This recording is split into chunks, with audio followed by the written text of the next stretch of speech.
Good evening and welcome to another episode of Chess and Wine.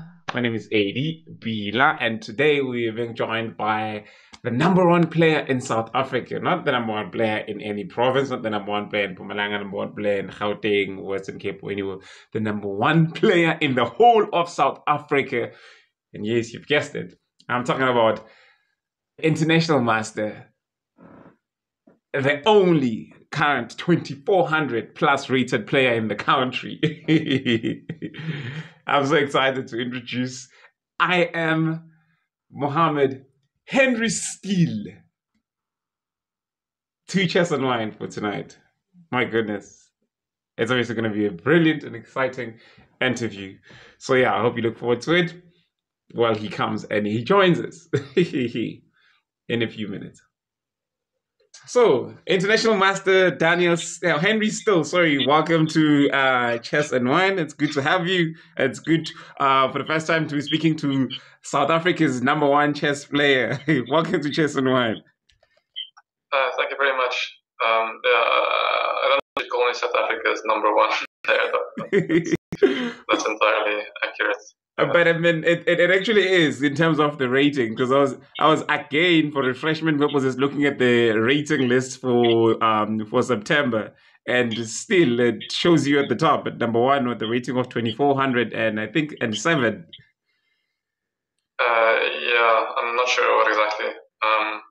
But yeah, I mean, I think it's from long ago. So yeah, I think if I had to play a bit more at the moment, it would probably drop quite a bit. So now I'm just wondering, how long has it been since you last played a tournament, a chess tournament, a competitive one, even at that, maybe? So like a full tournament. I think it's been I think it's close to 4 years now. 4 years. Yeah. What event was that? And I think it was a tournament in Canada. We were visiting family. I can't even remember the name of the tournament exactly. It was 5 rounds. And then I think before that I played a tournament in 2017. Yeah, so I haven't been very active. So the last one you played in South Africa? Yeah, that was I think in 2017. 2017. Yeah, if I remember correctly, I think so. Yeah. All right. And or maybe in 2018 actually, maybe. Sorry, maybe 2017, 2018. Maybe this one that I'm forgetting about. Yeah. It's been so long ago. It's hard to remember exactly. Sorry. And it's crazy though, because I'm wondering why did you stop? Why did you or did you stop? Did you take a break? Is it a hiatus of sort? Like if it's a long one? Are you planning on coming back? Why did you take a break?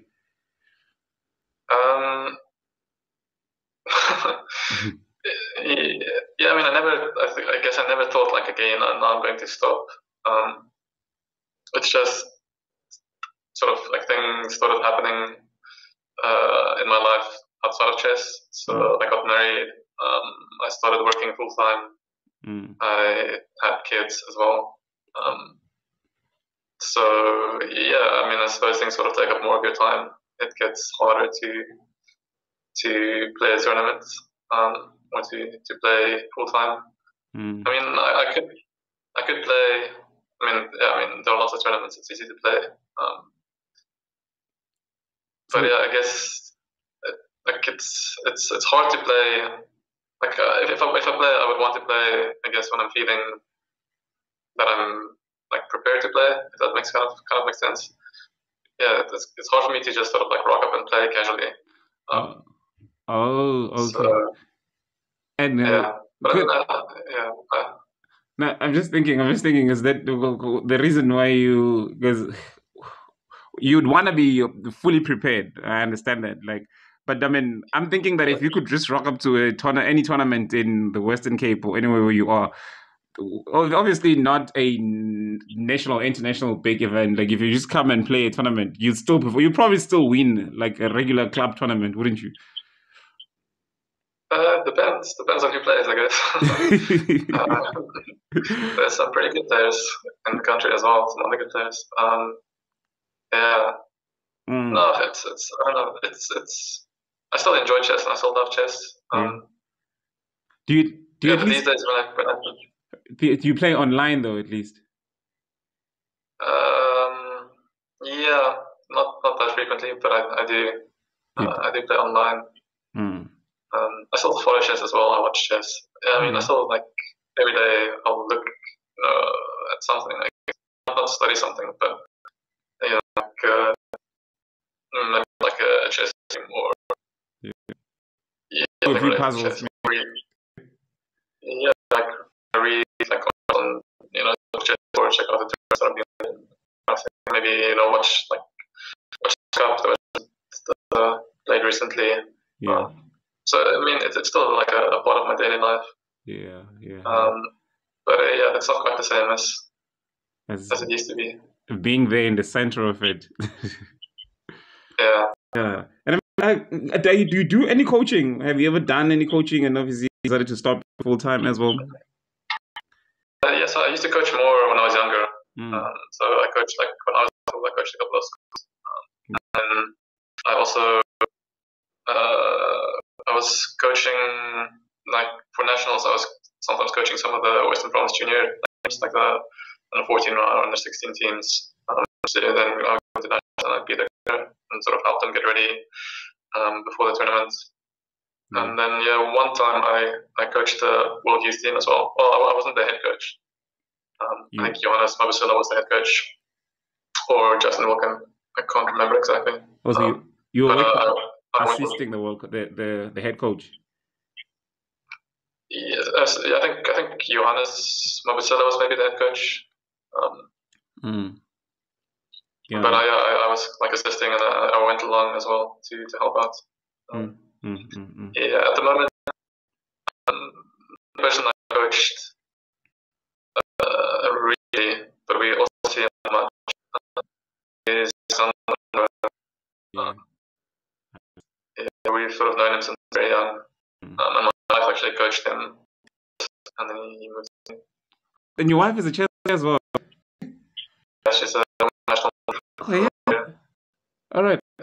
She's still active, isn't she?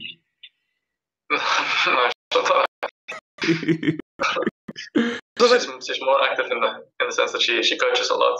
Yeah. But she doesn't play. Not recently participated in the women's Western Cape Women's Championship or something? No. She played last year. She played in the one last year, and she played. I don't know if you know Lorenzo van Niekerk. He has this paradigm chess. Yeah. No, I know the van Niekerk. She played one or two of his tournaments online as well. All right. No, that's awesome. Introduction to chess. I don't know if you still care about sharing your chess development story, like how you came up, how you learned how to play chess, where and how it happened that you got interested in chess. Sure. I think I was pretty fortunate because my dad was actually a pretty strong player. Wow. So I think at his peak he was maybe around 2300 or high 2200. What's your dad's name, by the way, if you don't mind? Saul Steele. So I think his best result was in the 1995 SA Closed. He finished 5th. Wow. Okay. All right. So he was a pretty strong player. And the way I learned chess is actually, so he used to have his friends come over to his house, and then they would play blitz, play chess, and I just used to watch them. And I managed to pick up how the pieces move just by watching them. Watching them play. So that was when I was about 4 years old. From 4? Yeah, so that was when I was 4 years old. Okay, all right. And then my dad entered me into my first tournament when I was 5. And then back in the day, it's a bit different than it is now. So there were no age categories. I was just playing in a primary school tournament. So I was 5 years old, but you were playing against kids who could be as old as 13. Yeah. And I remember I lost every single game in my first tournament, and I used to cry after every game I lost. But yeah, I mean, I was very fortunate. So my dad was very strong, and he helped me a lot, and he had a lot of books. So yeah, in that sense, I sort of grew up in the right environment. So your primary coaching was actually from your dad? Yeah, from my dad. Yeah. So it has it has pros and cons, obviously. So yeah, it does. No, but at least if you But get yeah, it. no, Mhm. All right, all right. from a chess point of view, I mean, I definitely grew up in the right environment. Yeah, yeah, yeah. And then from then, all this, the steps then towards becoming a candidate master, FIDE master until international master. Yeah, I mean, I think, um, yeah, it wasn't something that I maybe necessarily, I didn't set it as like a goal, but Mm, it's sort of, I mean, yeah, like I said, I think I grew up in the right environment, and then as a junior, I was lucky. I mean, I got also exposed to a lot of like strong players who helped me a lot. Um, so when I was a junior, there was like I was regularly playing against like Craig Wallenberg and Kenny Wallenberg, yes. um, Ah, who were very very strong like juniors. I mean, they're only like a couple of years older than me. mm, Um, so I was playing against them a lot. That helped a lot. I mean, they were a big part of my development. And then there was also Donovan van den Heever. So mm, I was in touch with him a lot as well. Just growing up. So we used to play on. So before like Chess and Chess.com, there was ICT, the Internet Chess Club, and we used to like play a lot on there together, and we used to sort of just analyze positions and just talk about chess. So yeah. that definitely helped me a lot because I mean, he was very strong as well. Um, and then also Kenny Solomon. Yeah. So apart from my dad, I guess you could say he was my only sort of like other official coach. All right. Um, and yeah, I mean, he became more than just a coach. So he became like a very good friend of mine. And I used to sort of go and live with him and his family for like a week or 2 weeks at a time over Mm, school holidays. And then that obviously like helped me a lot as well.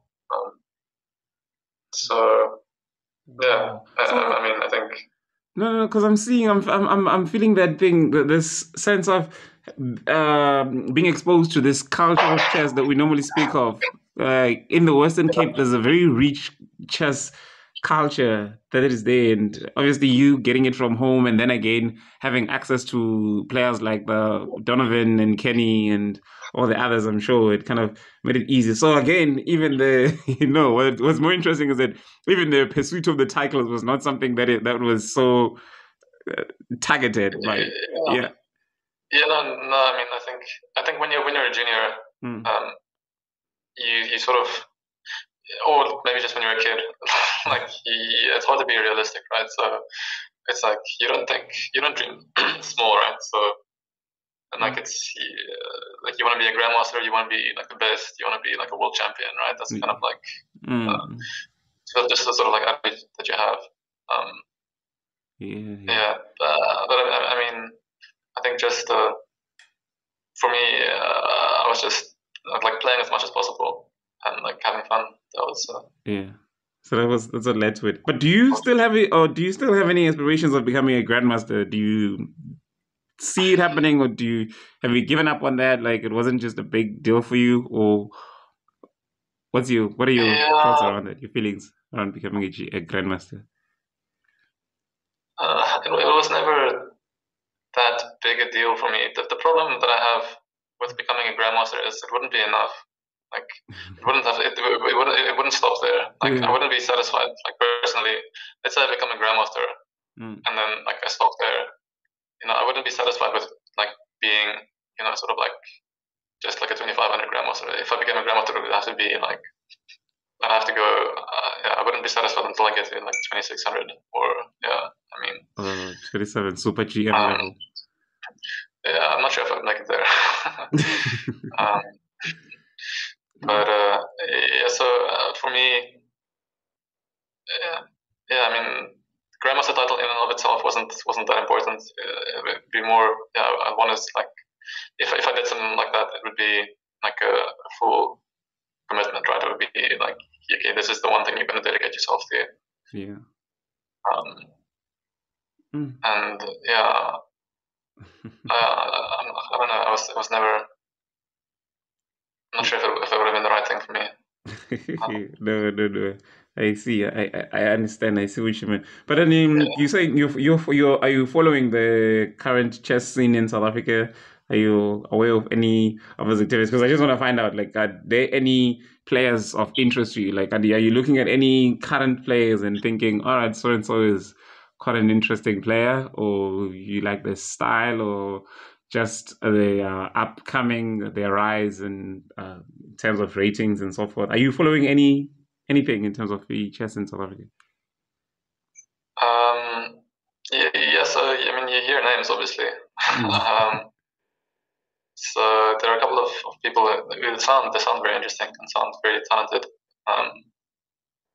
Unfortunately, I haven't really seen a lot of their games, so it's hard to comment on style. So I mean, I guess so in the Western Cape, obviously, I guess the big name coming up is Jan Korsten. Yeah, the new international master. Yeah. The youngest international master, right? And I mean, from what I can tell, he's on the right track, right? He's doing the right things, and he should, maybe in a couple of months or a couple of years, they don't know how long, he will be number one on the South African rating list. He's rising pretty fast. It seems like a matter of time, right?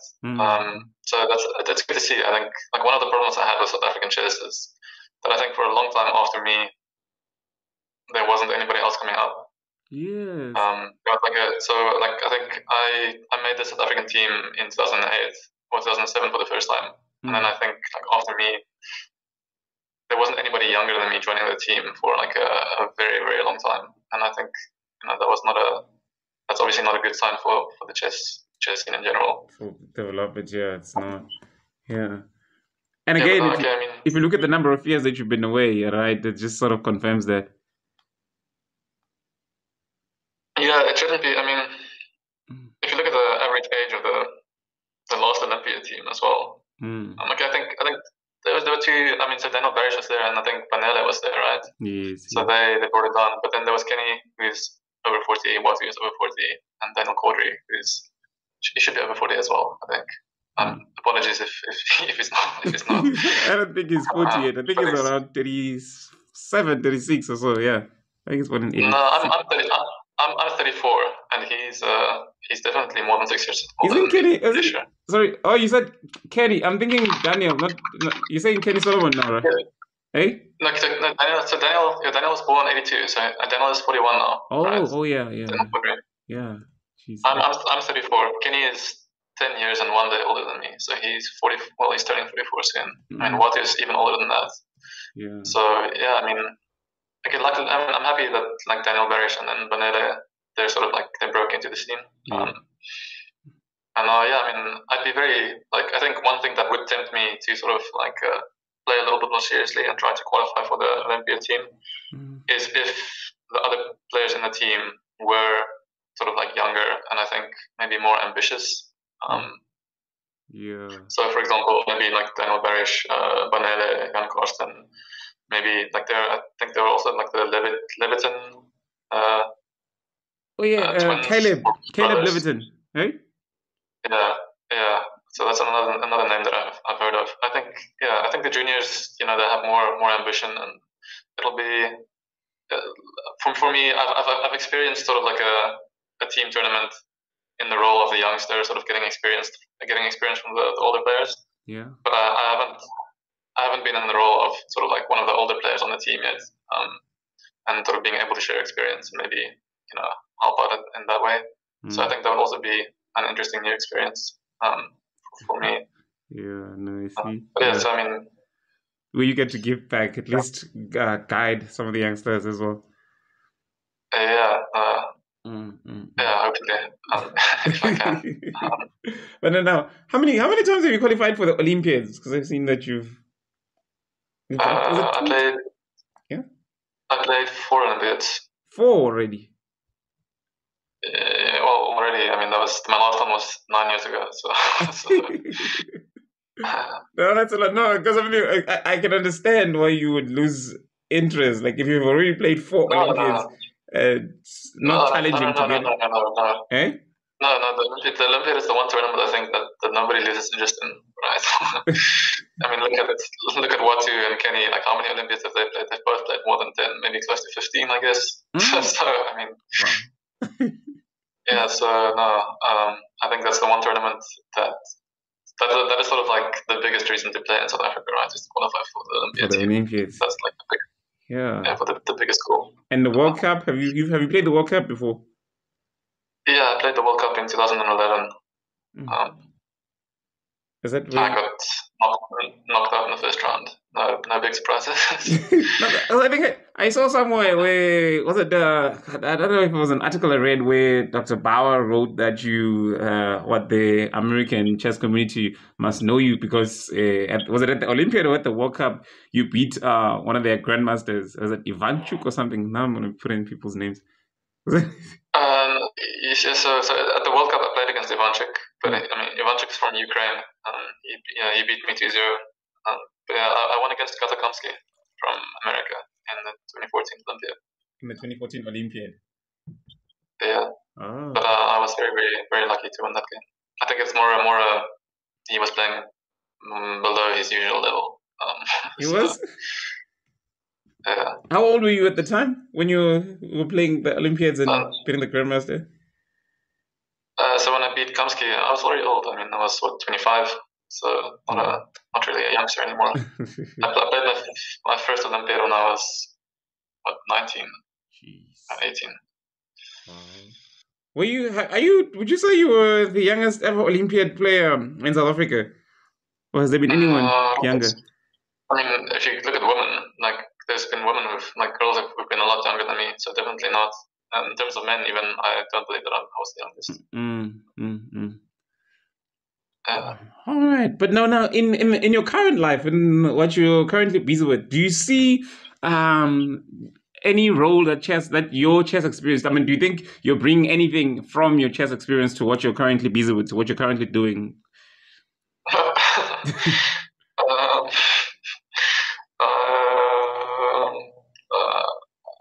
I don't know, maybe. I mean, I guess it's like a certain way of thinking that you develop maybe over time, but it's hard to say if it's just related.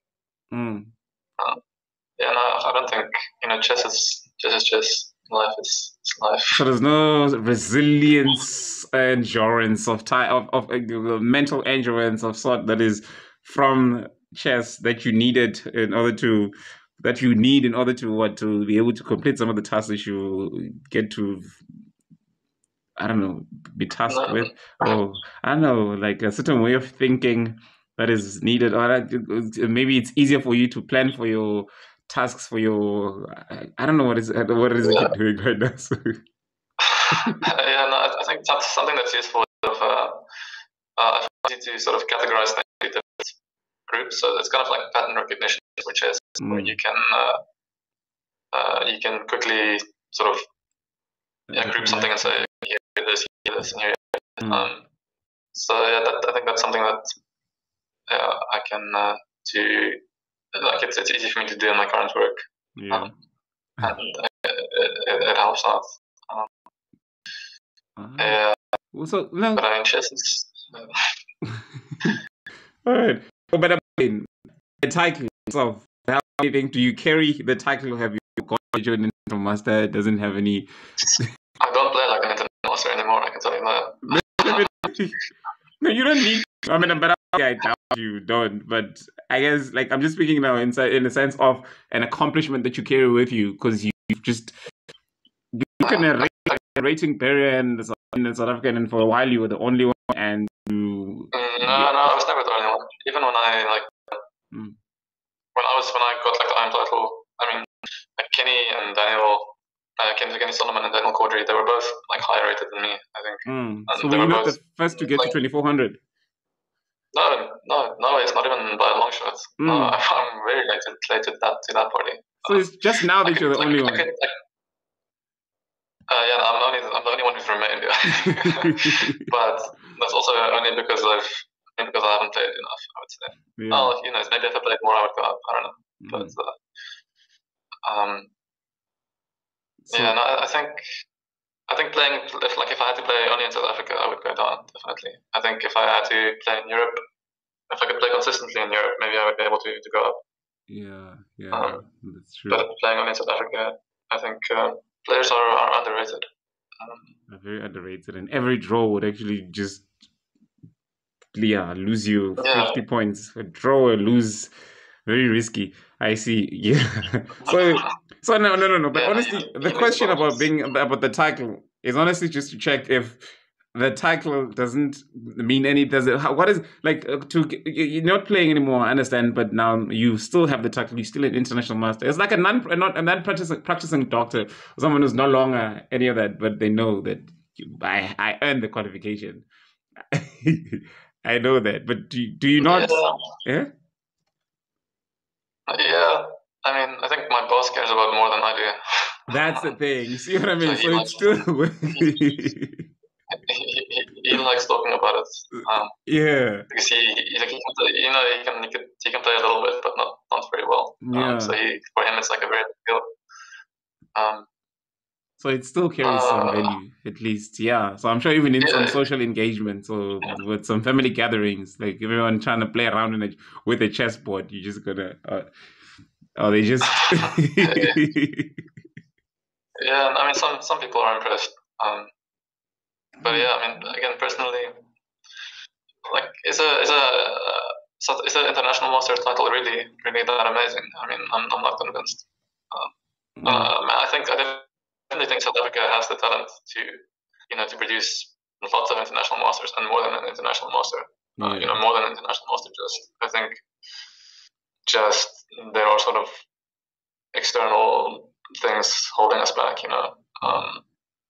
So yeah, I mean, I think for example, if I look at if I take like Kenny or Daniel or Watu, or you could take almost like any name, any.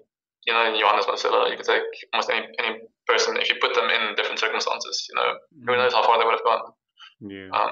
There's no doubt in my mind that we have the ability and the talent.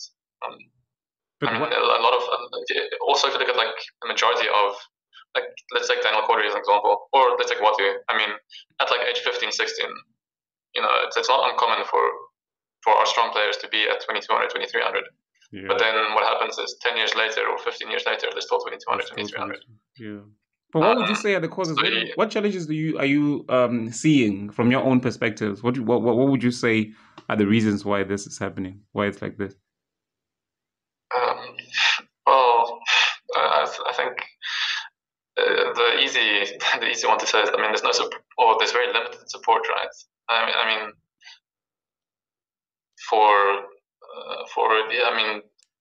I don't know a lot about the state of CHESA or chess and like sort of the governing body of chess in South Africa at the moment, but I do believe they're not sort of the best chess federation in the world. But yeah, I think like from my own experience, back in the good old days, and just what I saw, from what I know about Kenny and Watu and Daniel as well, there's very limited support for top players or top juniors even. There's no.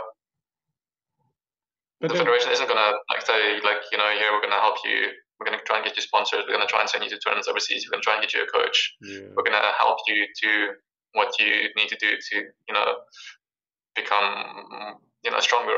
It doesn't have to be a grandmaster necessarily, but just we're gonna put you in the right circumstances and give you the right exposure and the right tools that you need to improve.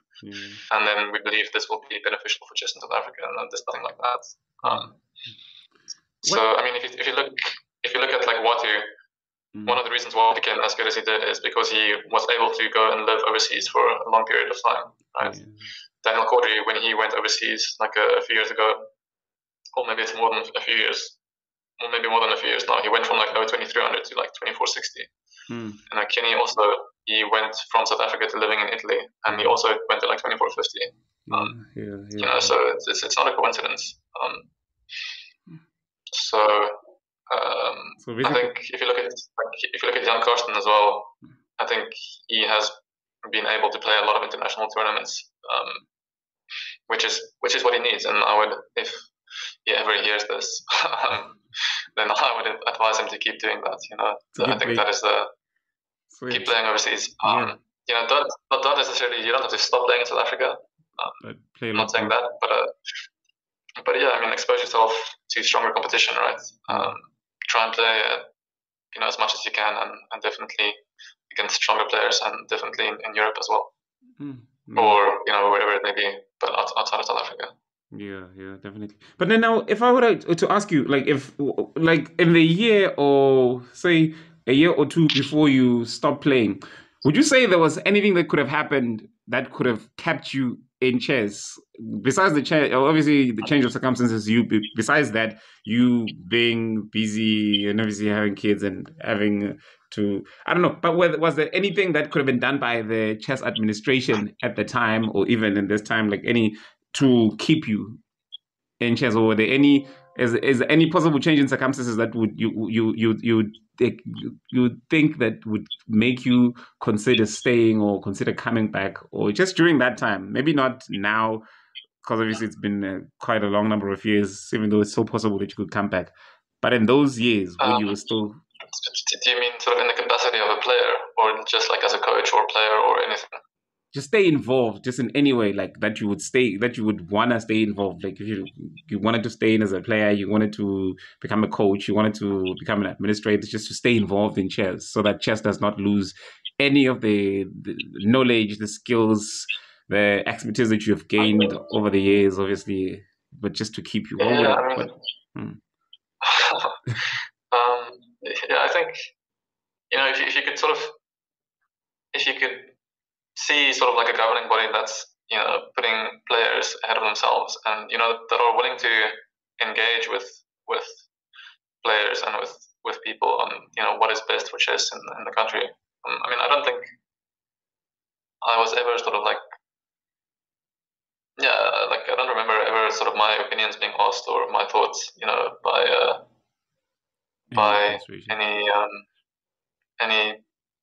any sort of member of, I guess, Chessa. Yeah, I mean, all right. I think in terms of being like a player, I think it's very hard. Like if you want to have a family and you sort of want to, you know, it's so much easier to just get a job. You know what? You're gonna have to win every single tournament in the country if you want to sort of, you know, and you'll still be worse off than just getting like a much easier, you know, like 9 to 5, whatever. So I think I would be like coaching or working with kids, and, you know, I think that would be something that I would enjoy a lot, and playing as well. Yeah. But yeah, like from the sort of point of view of, you know, you want to start a family, yeah, it's not that easy, I think. It's not obviously at the current, the current status quo of chess in South Africa. Yeah, I mean, I think as a coach you could do it these days. I think. Some coaches. I mean, not Mm-hmm. doing well. I think I saw Johannes Mosela. He's been winning a lot of tournaments in the north. I think he shared something on Facebook where he showed that he went to buy himself a car with his prize money. So, but it's also he's also doing a lot of coaching. So I think you're right. It's the coaching as well. But that's good. I'm very happy for him. You know, it's good to see. You know, it's good to see sort of, you know, he's putting, you know, his sort of time and his love into chess, and I'm very happy to see that he's getting something out of it as well. Yeah. Well, that's a beautiful thing. Yeah. It's also good for the game that at least it can keep him. Yeah. And I think Johannes, you know, he has a lot of experience and he has a lot of knowledge, and, you know, I respect him, like from playing with him and playing against him, and, you know, sort of watching him, you know, coach. I have a lot of respect for what he does, and you know, I'm very glad that he is involved, and that he coaches, and that he's sharing his knowledge. And helping to grow chess. You know, if Johannes, for example, if Johannes could become like chess president, maybe I would start playing again. You know, he is on his way there. So yeah, hopefully in a few years, because I'm not sure if you're aware that he's now the vice president of Tshwane Chess. I have no idea. No, I only know like I know he has like a Johannes Mapsula Chess Academy or Yes, it does. some chess academy. Yeah, it does. I have no idea that he's involved in, but that's good. I mean, So that's yeah, good. he's trying to be proactive as well. That's what he's saying, that he wants to be involved so that the administrators, the politicians do not destroy the game that he loves. Yeah, I mean, maybe that's definitely something that I can learn or something. You could say that's something that I didn't do. Is I could have been more involved and tried to sort of make the changes that I want to see, which is something that I never did. So, I can't really blame anybody for. I mean, yeah, like I don't want to. I'm not blaming anybody for anything that happened. Yeah. No, but you're still here, so that means there's still a chance. Because I mean, it's been. I mean, I still play occasionally. So I play a few games in the Western Province League. Because I was speaking to Mark Lewis and he mentioned you. I was speaking to Mark Lewis a few weeks back and he mentioned that, you do make an appearance every now and then there. I had to make sure that Steinitz, Mark Lewis's club, doesn't win the league. So you were there to play defensively. Unfortunately, I couldn't play against Steinitz this year. Yeah. So I missed that match, but I did play a couple of games. Which club were you playing for? Stellenbosch. Stellenbosch. And which club won? Because apparently the league is finished. And was it Stellenbosch? Yeah, no, Steinitz won. Yes, Steinitz finished second, and Stellenbosch won the league. Yeah. Stellenbosch won the league, yes. Oh yeah, congratulations to Stellenbosch. Awesome. Did you go to Stellenbosch University, or is it the area? Yeah, no. So I grew up here, and I went to university.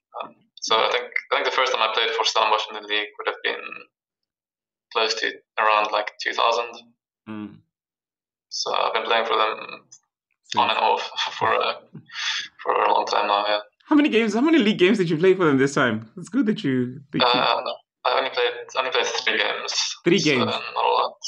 Yeah. No, 3 is a lot for you. I mean, since you haven't been active for a very long time, so yeah, that's not too bad. Yeah. So that is awesome. Half a tournament. Maybe. Yeah, exactly. Yeah, 3 points, and you won all 3, right?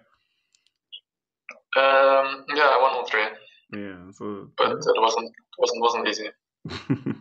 So chess shouldn't be easy. So no, that's true. That's very true. It would be boring if it were easy. Right? Yeah. You want the challenge. You want to. Yeah, that's very true. So now, tell me, would you be interested in teaching your own kids how to play chess or pushing them into becoming professional chess players under the current circumstances? Right? Pushing them. I don't know, like not necessarily forcefully, but at least pushing them towards that. I'm going to force them. They don't have a choice. They will be grandmasters, not me. No. So actually, I don't know if you know. There's some kind of schools chess tournament in Bloemfontein in the beginning of October. Is it the top schools? I don't know. What is it? It's something. Wait, let me check. National. Give me a sec. Yeah, I'm not sure what exactly. It's. Let me just check what exactly the name is. It's probably top schools. Is it not top schools? I know it's South African. It's the South African Schools Chess Association National All Ages Individual Championship. So I don't know if that's the same thing as nationals used to be back when I was. Because they played nationals just now in June in Pretoria. So this must be a different type of. I think it's top schools, maybe. I don't know. Because nationals were just unless it's the individuals. This is an individual event, but it doesn't matter exactly what it is. But it's my daughter's playing the under 9 section. Okay. All right, so we should look out for a young Miss Steele. Yeah, we'll see. She's not that interested in chess. I can see. Yeah, but again, if you play a lot of chess around the house, maybe she could pick it up like you picked it up. Yeah, she plays. But I can see. I think her younger sister, is actually somebody who I think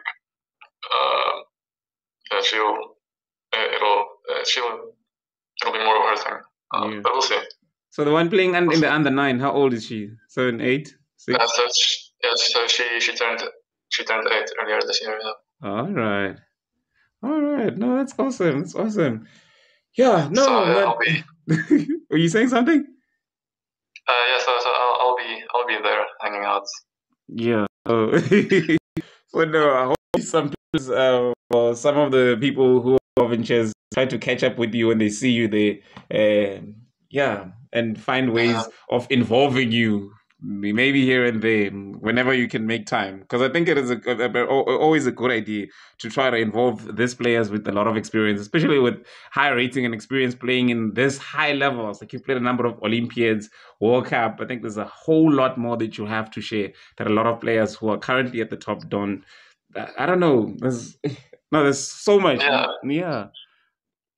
I mean, like I don't. I mean, I don't know. I haven't played against the kind of like new generation. I mean, I know Daniel Berish pretty well. Mm. I played against him a couple of times, but I've never played against Panella. Never played against Jan Karsten. Never played against like Leviton, Mm. with Caleb. Or, so I don't know. Yeah, I don't know them at all. But yeah, it would be fun to play against them and work with them and. Yeah, because you know what's very interesting is what something that Mabusela said. Especially when you play internationally, when a lot of players that haven't been international, because he mentioned something about having played a game, and was it in an Olympiad against this grandmaster? Was it an international master? And he says he played everything by the book and he still lost. And then he came back to say that whether there was like some of the books that we're using or that they were using could be outdated. The theories that they're doing in chess could be outdated. You see what I mean? Yeah. Yeah, so that's something that requires that you need that requires you to have that sort of experience at the top level to come back and change here. That it's fine to learn this and that, but also be aware of that.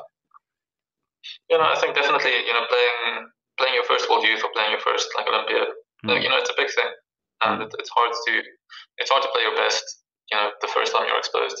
You're sort of like in that situation. So experience definitely helps. Like I was a lot calmer in my second Olympiad than I was in my first one. So going through those situations and getting that experience, it's a part of improving and a part of sort of growing as a player.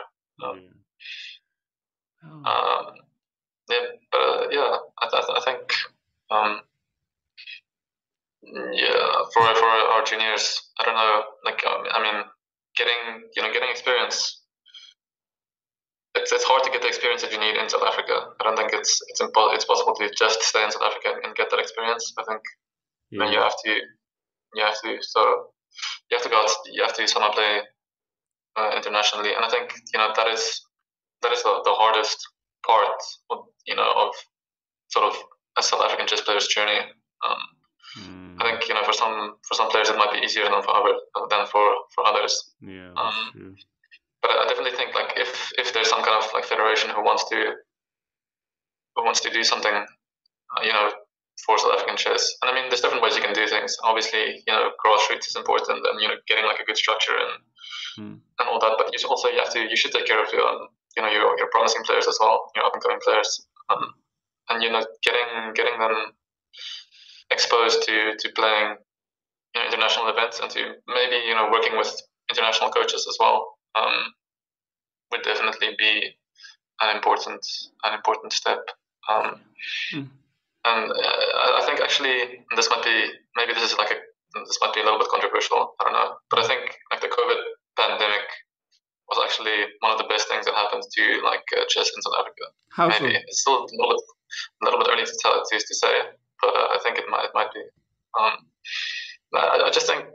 I think it's hard for me to say because I'm not that active in the scene, but I definitely think there was a bigger switch to playing online. That sort of happened. That's what happened during the lockdown, and not just because of the lockdown. I think there were like sort of a few things happening at the same time.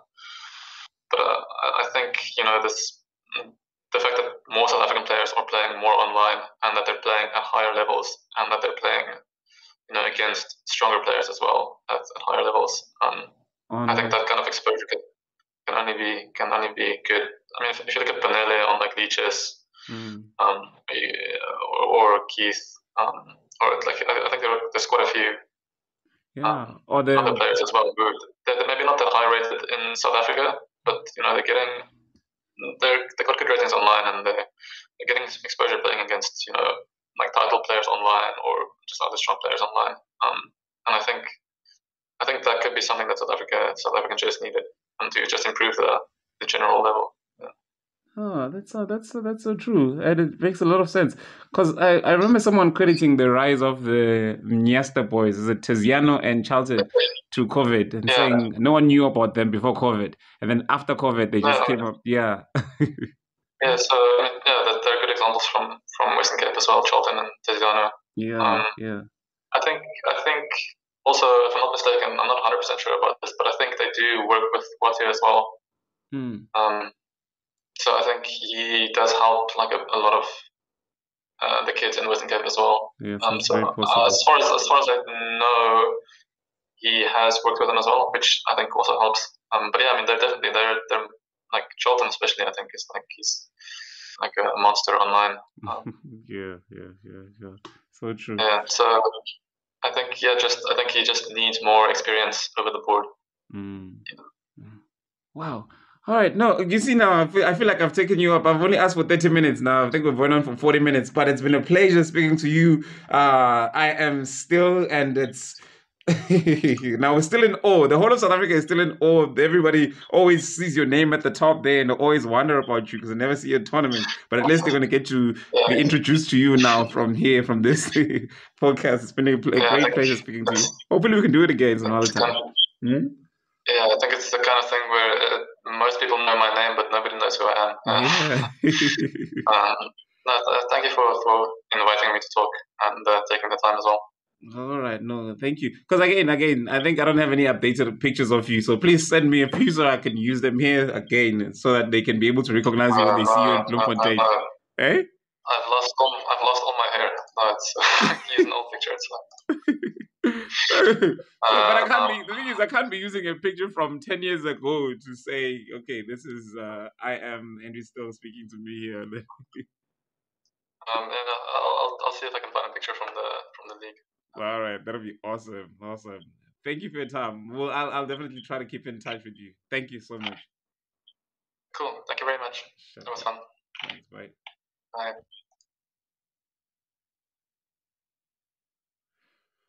Oh wow, very interesting. Superstar. Very interesting chess superstar. Like even though he doesn't want to admit it, but he's still there at the top. Like you rise, and that's like one of those players who play Elite Chess Arena, a 2 hour long arena. They play for 30 to 45 minutes, and then they leave. They leave the tournament with the score of 103, and they say try and catch up. It's so funny because you find players after 2 full hours of play, they don't make it to 90 points, or some do get to 100 after playing way more games than he has played.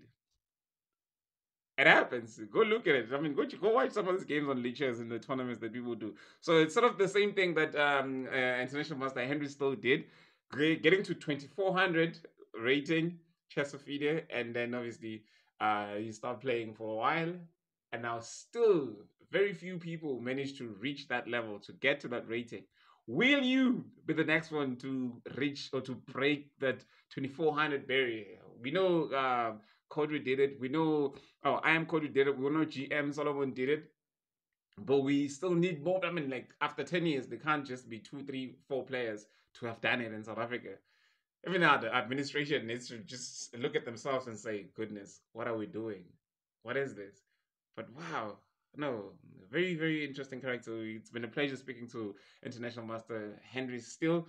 Yeah, we hope to catch up with him again. And all the best to his little daughter in the under 9 section in the schools championships that is taking place in Bloemfontein, I believe. So yeah, this has been Chess and Wine. Good evening. Go subscribe. Bye bye.